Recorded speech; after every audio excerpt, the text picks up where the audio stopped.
오늘 함께 나눌 말씀의 제목은 우리 아브라함의 삶의 여정을 통해 우리 믿음의 길을 배우고 있는 믿음의 동행 시리즈 벌써 9번째 시간입니다. 몇 번까지 할지 퀴즈입니다. 맞춰보세요. 9번째 시간으로 의로움이라는 제목의 말씀을 함께 나누려고 합니다.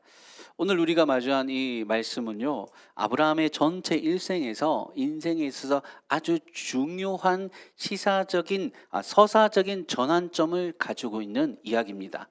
지금까지 아브라함은 주로 자기 자신에게 그리고 자기 가정에 관심이 있었습니다. 내 몸에서 날 자식이 누구인가, 또 내가 어떻게 이 가나안 땅에서 안전하게 생존할 것인가, 막 이런 것, 가정에 대해서, 자녀에 대해서, 땅에 대해서 이런 어떤 개인적인 복과 안전이 그의 신앙의 중심이었어요. 그런데 오늘 본문에서 보면 아브라함의 다른 모습을 보게 됩니다. 그는 이제 자기 집의 울타리를 넘어서 죄악으로 인해 멸망의 위기에 처한 저 타인을 위해, 소돔과 고모라 성읍을 위해서 하나님 앞에 서서 간구하고 있는 모습을 볼 수 있습니다.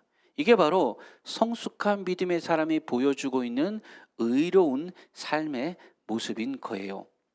본문을 한번 자세히 들여다보십시다. 오늘 이야기는 16절부터 제가 읽었잖아요. 16절부터 보시면 아주 독특한 장면이 하나 나옵니다. 아브라함에게 앞서서 18장 상반부에서 지난주에 나눴던 것처럼 최고의 극진한 환대를 받으신 하나님께서 이제 그 환대를 받고 일어나셔서 길을 떠나시기 전에 갑자기 떠나다 말고 발걸음을 멈추고 돌아서서 마치 혼잣말처럼 이런 말씀을 하셔요.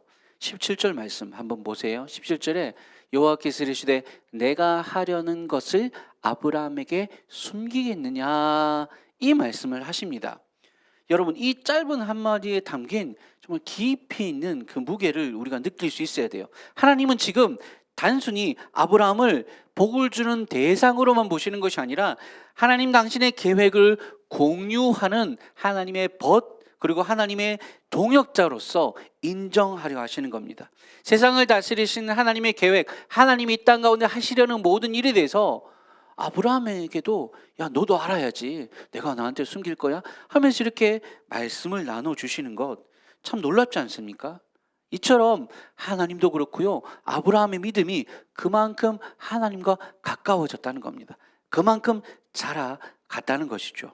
그래서 이어지는 19절에 보시면 하나님이 아브라함을 처음 부르셨을 때 가졌던 진짜 목적을 분명히 밝히고 계십니다.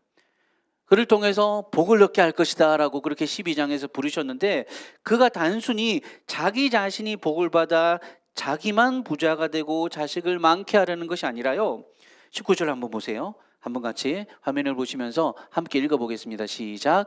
내가 그로 그 자식과 권속에게 명하여 여호와의 도를 지켜 의와 공도를 행하게 하려고 그를 택하였나니. 보십시오. 이렇게 하려고 그를 택했다라고 하십니다. 하나님이 아브라함을 부르셔서 너는 복이 될지라 라고 하셨는데, 그 복이 되는 삶이 뭐냐면 자식과 권속에게 명해서, 그러니까 이 세상 가운데 살아가면서 아브라함과 그 가정이 세상 앞에서 하나님의 도를 지키고 의와 공도를 행하게 하려고 하나님이 아브라함을 부르셨다라는 겁니다. 여기서 의와 공도라는 말이 조금 어려우실 수도 있는데, 원문을 찾아봤더니 히브리어로요, 이게 다음 페이지 한번 넘겨주시겠어요? 히브리어가 이제 여러분 보시기에 오른편에서 왼편을 읽어가거든요. 그래서 이게 어떻게 읽히냐면 히브리어 ጼ다카 우 미슈파트라고 읽힙니다. ጼ다카는 의라는 거고요, 우는 이제 접속사예요. 그리고 미슈파트가 정의, 공도라는 뜻입니다. ጼ다카라는 것은요, 히브리어 단어 ጼ다카는 올바른 관계의 성을 뜻해요. 그러니까 하나님과 우리와 앞에서 하나님과 사람 사이에 이제 바른 관계가 맺혀져 있는 것, 의로움, 그게 ጼ다카고요. 그 다음에 미슈파트는 뭐냐면 인간관계, 이제 사람들 사이 관계 속에서 구체적으로 사회적 정의를 실현하고 약자를 보호하고 질서를 바로잡는 것, 그게 미슈파트라는 단어의 뜻입니다. 그러니까 하나님과 세상 앞에서 바르고 의롭게 진실하고 정직하게 살아가는 것, 그것은 하나님께 선택받은 성도들의 사명과도 같다라는 겁니다. 그렇게 살도록 우리를 선택하여 불러주셨다는 거예요. 저는 오늘 본문에서 이 19절 말씀을 중심으로 또 이후에 아브라함이 소돔과 고모라 멸망에 대해서 하나님께 계속해서 간구하는 그 내용들을 가지고 오늘날 우리 시대에 살아가는 저와 여러분들이, 성도들이, 그리스도인들이 추구해야 할 진정한 의로움이란 무엇인지에 대해서 중요한 몇 가지 통찰을 나눠보려고 합니다. 오늘 본문은요, 2026년 현대를 살아가는 우리들에게 세 가지 차원의 의로움에 대해서 도전을 주고 있습니다. 어떤 의로움이냐? 첫 번째, 개인적 경건에서 공동체적 책임으로 확대되는 의로움입니다. 한 번 더 말씀드릴게요. 개인적인 경건에서 공동체적인 책임으로 확대되는 의로움입니다. 여러분, 많은 성도가 신앙생활을 하는 것을 내 믿음 잘 지켜서 나와 내 가족이 복받는 것, 그것만으로 제한시켜버리는 잘못을 범할 때가 많습니다. 물론 내 믿음 지키는 거 중요하죠. 내 가족 복받는 거 물론 중요합니다. 그것이 틀렸다는 얘기가 아니라요, 그것만 생각하는 것이 잘못이라는 겁니다. 하나님은 우리가 의로우신 그분을 섬기는 백성들로서 그분의 말씀을 따라서 우리도 의롭게 살아가기를 원하십니다. 그리고 성경이 말하는 의, 아까 말씀드렸죠, 째다카, 이 의라는 것은요, 그냥 나 혼자 고고하게 죄 안 짓고 거룩하고 정의롭게 혼자서 그렇게 살아가는 상태가 아니라 사람과 사람 사이, 하나님과 나 사이, 모든 내가 맺고 있는 관계 안에서 내가 마땅히 해야 될 것들을 행하는 것, 그것이 성경이 말하는 의로움입니다. 오늘 본문을 보시면요, 아브라함이 하나님께서 야, 이제 내가 소돔 심판하러 갈 거야, 그들이 죄악이 너무 막중해서 이제 심판을 내릴 수밖에 없어, 그렇게 이제 하나님 계획을 들었을 때에 하나님, 아우 잘하셨어요.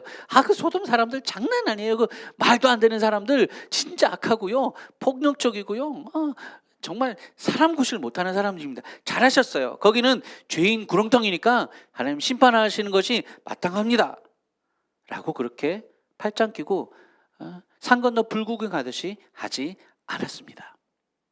그는 그 성에 살고 있는 생명들을 기억하며 하나님 앞에 중보하는 간구를 드렸습니다. 무엇보다도 그곳에 이제 사랑하는 조카 롯이 살고 있잖아요.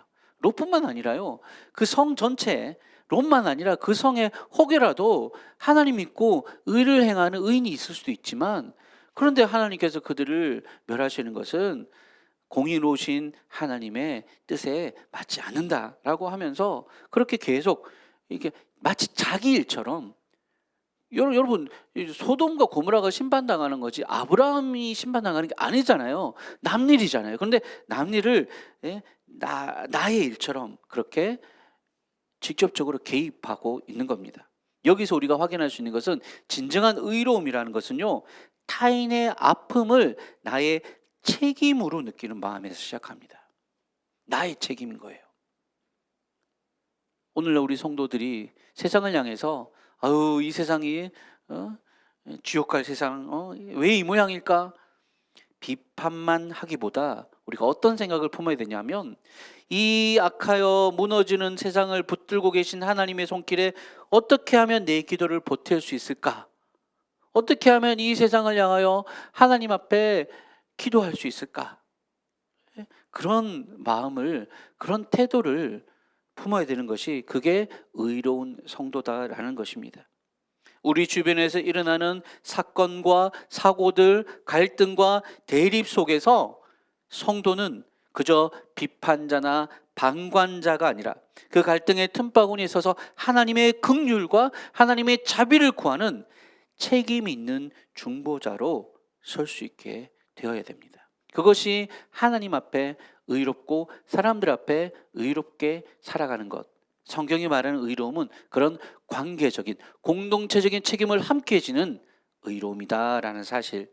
그래서 이 시간 정말 부탁드리는 것은 세상을 향해서 우리가 아픔이 있고 지금도 지구촌 곳곳에서 전쟁이 터지고 있고 사람들이, 죄 없는 사람들이, 약한 사람들이, 힘없는 사람들이 피해 입고 고통당하고 죽어가는 그 상황에 대해서 우리가 함께 아파하면서 하나님 이 땅을 불쌍히 여겨 주시옵소서. 긍휼을 베풀어 주시사 하나님의 손길로 이 땅을 보호해 주시옵소서. 전쟁이 그치게 해 주시옵소서. 그렇게 기도할 수 있는 책임 있는 중보자로 살아가시기를 주의 이름으로 간절히 부탁드립니다. 두 번째입니다. 두 번째, 그리스도인이 추구해야 될 진짜 의로움이 뭐냐? 고통받는 자들의 부르짖음에 민감하게 반응하는 의로움입니다. 한 번 더 말씀드릴게요. 진짜 의로움은 고통받는 자들의 부르짖음에 민감하게 반응하는 의로움이다. 자, 오늘 본문을 보시면요, 20절에 하나님께서 소돔의 죄악을 심판하러 가시기 전에 먼저 그곳에서 들려오는 부르짖음을 들으셨다. 그렇게 표현하고 있습니다. 말씀하고 있습니다. 하나님이 들으신 이 부르짖음이란 의로운 자들, 억울한 자들, 약한 자들, 소외된 자들이 그 고통 속에서 하나님께 지르는 비명과도 같은 부르짖음이었습니다. 진정한 의로움이 여러분 관계적인 것이라고 말씀드렸죠. 그건 또한 고통받는 자들의 신음소리를 듣는 귀에서 시작됩니다. 성경에서 정의롭다라고 하는 거는요, 약자와 고아와 과부를 돌보는 것이 정의라고 가르치거든요. 마찬가지입니다. 고통받는 자들의 신음소리를 들을 수 있는 귀를 가지는 것이 의로운 삶입니다. 오늘날 우리가 발디디고 살아가는 이 한국 사회는 어떻습니까? 여러 다양한 문제들 속에 우리가 살아가는데 한 가지만 제가 예를 한번 들어드릴게요. 뉴스를 봤더니요, 2025년 작년 말에 발표된 통계청 자료에 의하면 대한민국의 고독사 인구가 연간 거의 4천만 명이나 된다고, 4천명, 4천만이면 큰일 나죠. 4천명이 된다고 해요. 그러니까 여기 100명 중 1명꼴로 고독사에 지금 처한 사람들이 있다라고 하는 거예요. 특히 근데 더 중요한 거는 과거에는 이 고독사가 60대 이상의 고령층에 집중되어 있었거든요. 그런데 점점 최근부터는 고독사 중에 비율이 고립 은둔 청년, 그러니까 젊은이들이 혼자서 그렇게 고립되어서 은둔해서 살아가다가 고독사하는 비율이 점점 늘어가고 있다는 겁니다. 어떤 통계에 의하면 한국에서 고립 은둔 청년, 혼자서 은둔해가지고 일도 안 하고 그냥 집에서 나오지 않고 그렇게 고립되어 있는 청년들이 54만 명이나 된다는 보고도 있습니다. 우리 눈에 보이지 않는데 엄청난 사람들이 그렇게 소외되고 고립되고 있습니다. 치솟는 물가와 불안한 고용시장 속에서 계속해서 이제 지원했는데 다 떨어지고, 그러다 보니까 절망과 좌절 속에서 자기 삶의 문을, 사회를 향한 문을 걸어 닫아 버린 겁니다. 신음하고 있는 청년들, 고독 속에 잊혀가는 많은 이들의 부르짖음이 사실은 보이지 않게 우리 사회에 소리 없이 메아리치고 있는 것입니다. 그들의 탄식 소리를 외면하지 않고 그들을 위해서 하나님의 긍휼을 구하며 기도하고 또 할 수 있는 대로 나눔과 섬김의 손길을 내어밀 수 있는 것, 그게 바로 오늘 본문에서 하나님이 아브라함에게 명하신 의와 공도 중에 공도, 즉 미시파티를 실천하는 겁니다. 공의를 행하라는 것은요, 법대로 살아라가 아니라 긍휼히 여기라는, 사람들을 살피고 도울 힘이 없는 사람들을, 스스로 돕지 못하는 사람들을 돕는 것이 성경이 가르쳐주는 공의, 정의입니다. 오늘 우리의 이 말씀 앞에서 우리 자신을 돌아보면서 내 모습 속에 주님이 우리를 긍휼히 여기셨듯이 우리도 우리 주변에 부르짖는 자들, 소외되고 정말 보이지 않게 들리는 그들의 비명을 들을 수 있도록, 그래서 할 수 있는 대로 관심을 가지고 기도하고 도울 수 있도록 그렇게 하나님 앞에 다시 말할 수 있는 저와 여러분 되시길 주의 이름으로 축복합니다.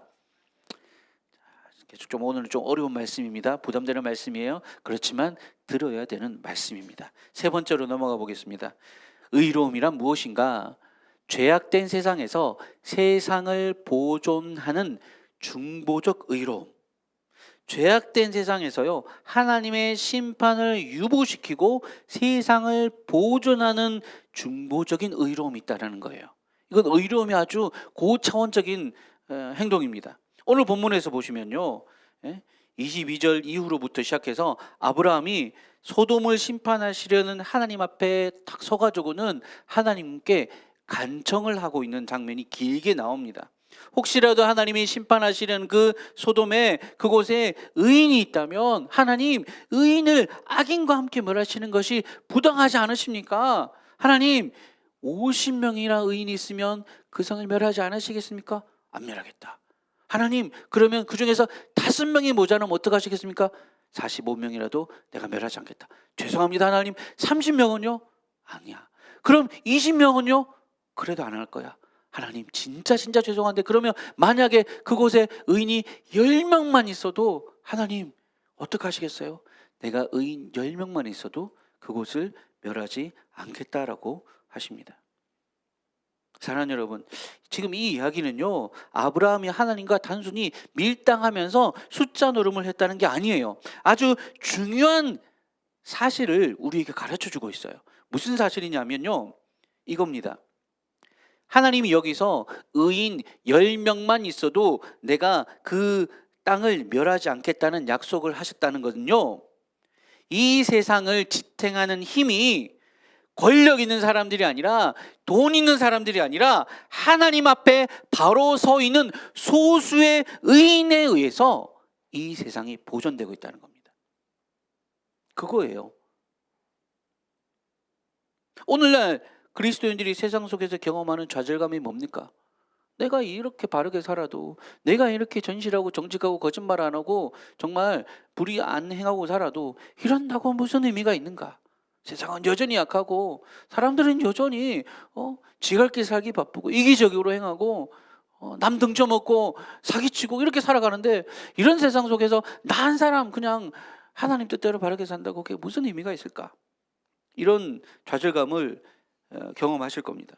그만큼 세상의 악과 그 잘못된 구조는 너무나도 크고 거대해 보이는데, 그에 비해서 우리 자신은 너무 작고 약해 보이거든요. 하지만 여러분 기억하십시오. 오늘 본문은 정말 소수의 의로운 사람의 존재 자체가 세상의 멸망을 막아낼 수 있다 라는, 정말 어떤 부분에 있어서는 파격적이까지 한 사실을 우리에게 가르쳐주고 있어요. 하나님이 말씀하시는 거예요. 의인 10명만 있어도 멸망받아 마땅할 그 성을 내가 멸하지 않겠다는 거예요. 의인의 존재가 그만큼 영향력이 있다는 거예요. 의롭게 살아가는 삶이 이 세상에 대해서 중보적인 역할을 한다는 겁니다. 성도는 세상의 부패를 막는 소금이다라고 우리 주님 말씀하셨죠. 또 성도는, 그리스도인들은 죄악된 세상을 향한 하나님의 심판을 유보시키는 안전장치와도 같다는 것입니다. 하나님이 그렇게 정하셨어요. 의인 10명만 있어도, 의롭게 살아가는 자, 하나님 앞에 의와 공의를 행하고 살아가는 자 10명만 있어도 심판받아 마땅할 그 성 내가 멸하지 않겠다고. 여러분, 우리가 서 있는 자리에서 하나님의 말씀을 따라 정직과 사랑을 실천해 갈 때, 그런 의로운 삶이 우리의 공동체를 보이지 않도록 무너지지 않게 지탱하는 영적인 안전장치가 된다는 사실, 여러분 오늘 반드시 이 사실을 기억하시기 바랍니다. 그리고 그래서 포기하지 말고, 누가 알아주든 알아주지 않든 그 10명 중에 한 사람이 나다라고 그렇게 생각하시면서 끝까지 의의 길에 서서 하나님이 바라시는, 하나님이 그분의 거룩하심을 따라 명하신 의와 공도를 따라 사는 저와 여러분 되시기를 주님의 이름으로 간절히 부탁드립니다. 자, 이렇게까지 말씀드리면서요, 사실은 제 안에 어떤 마음이 있느냐, 정직하게 우리 자신을 돌아보면 사실은 그렇게 의롭게 살아갈 자신이 좀 없어요. 여러분 그렇지 않습니까? 누군가가 너 바르게 살아가, 너 정직하게 살아가 라고 물으면 우물쭈물할 수밖에 없습니다. 지난달에도 신호 위반해가지고 범칙금 끊겼어요. 저도 잘못하는 게 많습니다.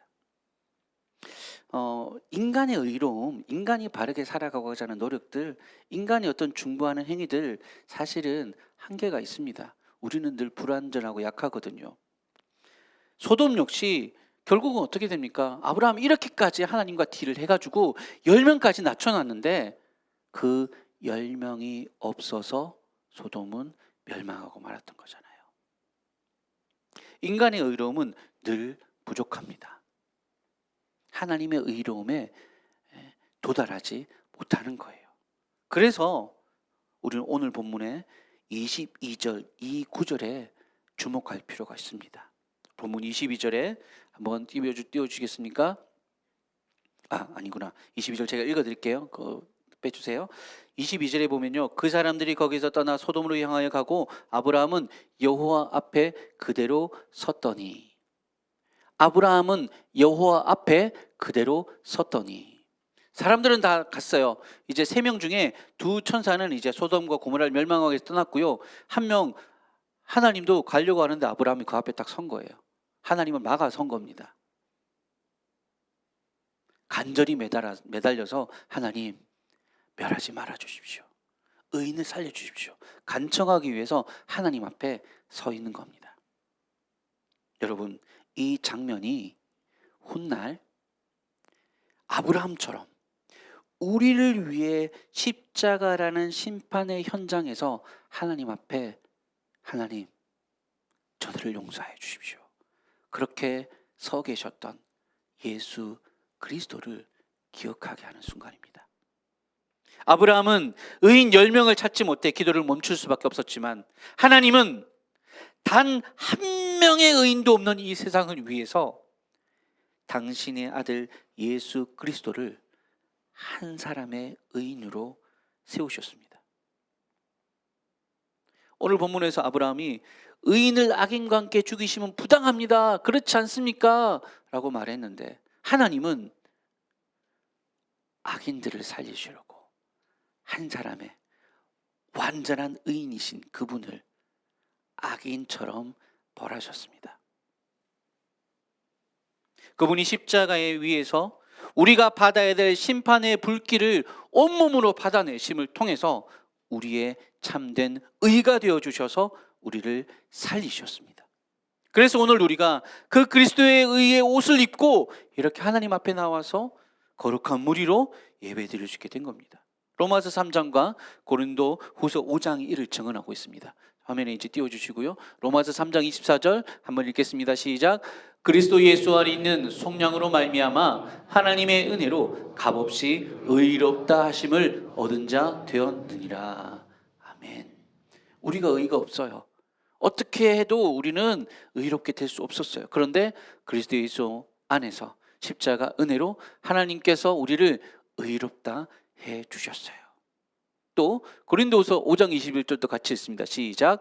하나님이 죄를 알지도 못하신 이를 우리를 대신하여 죄로 삼으신 것은 우리로 하여금 그 안에서 하나님의 의가 되게 하려 하심이라. 아멘. 죄를 알지도 못하시는 그 한 사람의 의인께서 우리를 대신해서 죄인의 형벌을 받으심으로 이제 우리가 그 안에서 하나님의 의가 되었습니다. 우리의 의로움은 사실은 포장과 뚜껑을 열어보면 포장은 김상은의 의로움이라고 되어 있지만 뚜껑을 열어보면 그 안에는 뭐가 있느냐? 그리스도의 의가 있습니다.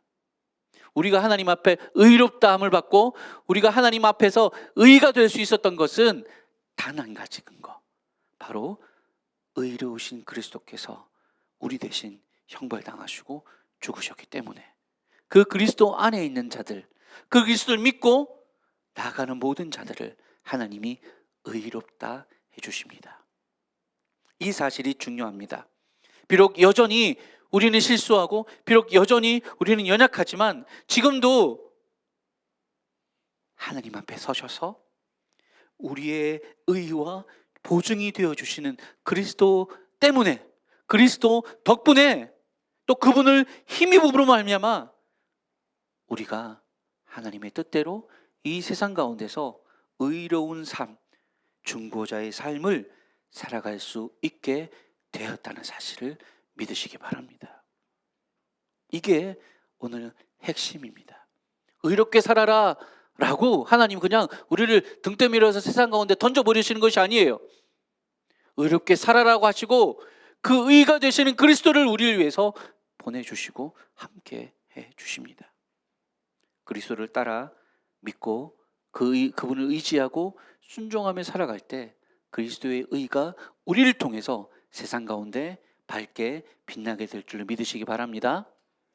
말씀을 정리하겠습니다. 사랑하는 여러분, 우리는 오늘 말씀을 통해서 성도들은 아브라함처럼 세상 가운데서 의와 공도를 행하게 하려고 하나님께 택함 받은 거룩한 무리들이다 라고 배웠습니다.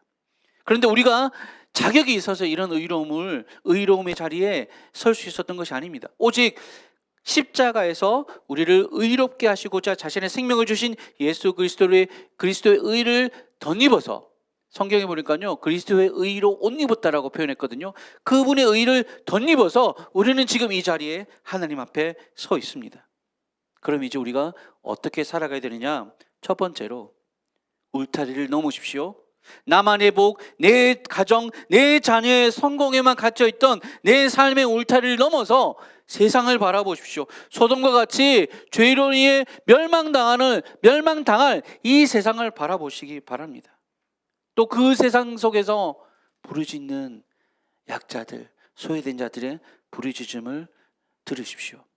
사회적 약자들의 고통을 외면하지 말고 그들을 위한 기도에 무릎을 꿇으십시다.